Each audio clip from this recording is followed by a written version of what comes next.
Over the past several years, we've seen more homeless women and children. Over the past 2 years, our numbers of homeless women and children have increased by 30%. Not only that, we've also seen more intact families. Usually the father being the breadwinner, when he loses his job, the whole stability of the family is depleted. So we also see whole intact families becoming homeless. We've also seen many of the homeless women with post-high school education. We see homeless women with college degrees. We see right now in our homeless program, we have several school teachers who are homeless. We have a paralegal, and we have several master's degree level clients who are homeless. And these are people who have become homeless through really no fault of their own. They lost their jobs, the foreclosure crises, and we're here to help them get a hand up.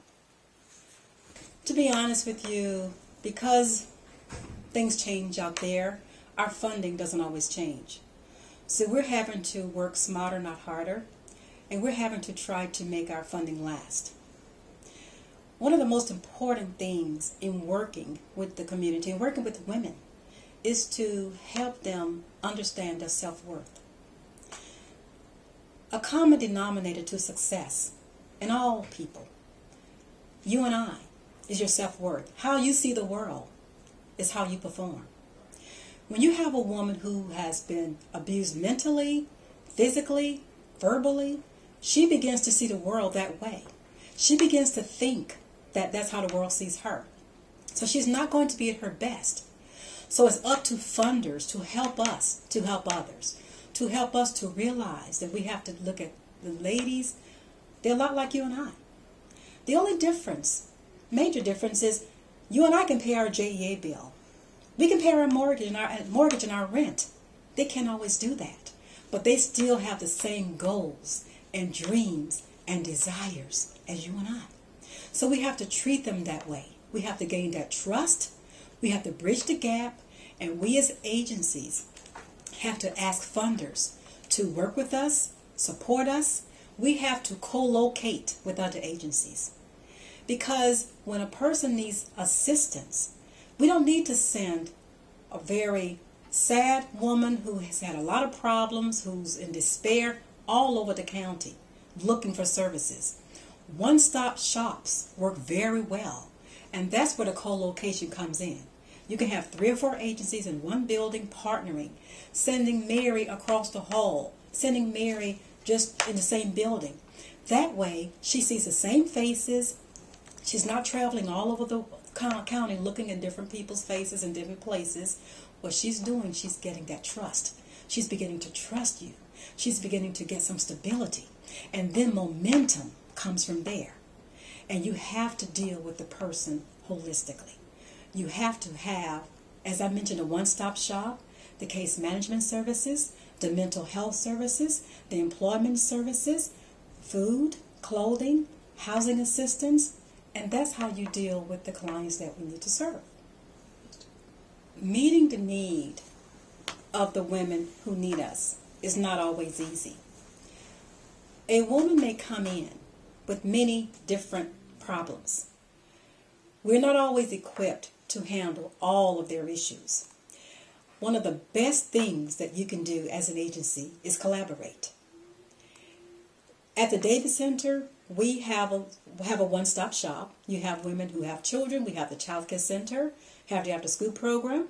We have the employment specialist, the mental health case manager, and just the other case managers.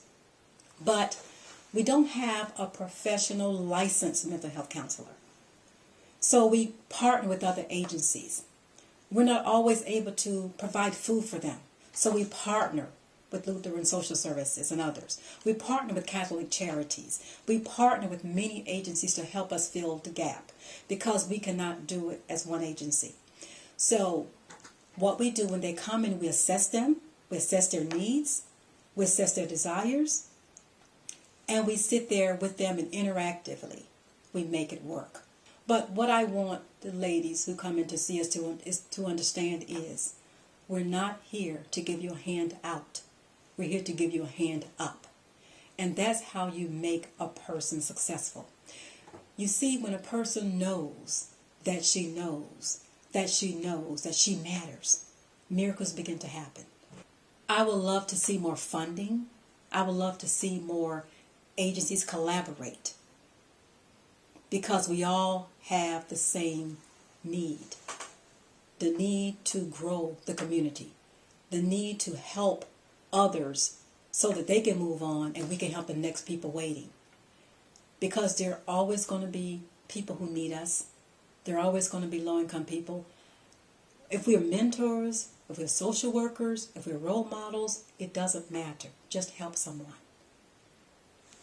The future, from an agency's perspective, is that it's harder and harder to get money. The budget's shrinking. Our federal budget's shrinking. Our state budget is shrinking, as well as our city's budget.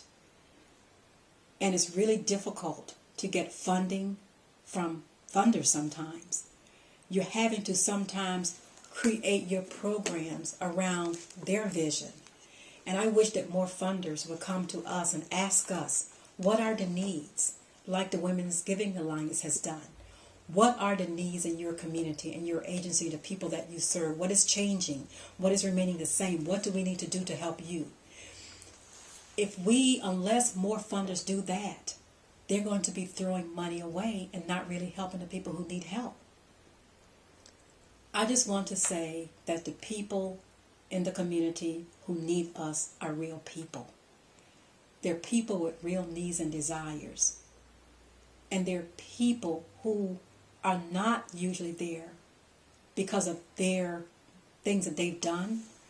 Sometimes they become the victims of circumstances. No one was beaten up because she wanted to be beaten up or abused. And those things happen. So we have to be that type of safety net to help them in any way that we can. We are here to serve the most in need.